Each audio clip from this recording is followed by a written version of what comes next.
Belum selesai kasus Ferdian Paleka, kini ada lagi pembuat konten video yang harus berurusan dengan hukum. TikTokers bernama Ria Ernawati ini awalnya viral setelah membuat video yang dituduh melecehkan agama. Soalnya, ia terlihat sholat tapi berjoget mengikuti alunan lagu. Dalam video tersebut, diceritakan Ria sedang sholat, namun ia membuat adegan seolah-olah tetangganya menyetel lagu kencang-kencang. Karena membuatnya jadi tidak khusyuk sholat, maka ia berjoget sebentar mengikuti alunan lagu sebelum kembali ke posisi sholat dan takut dilihat suaminya. Ria pun banyak dihujat oleh netizen di media sosial.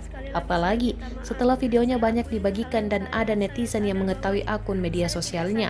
Pada awalnya, Ria sudah membuat video permintaan maaf.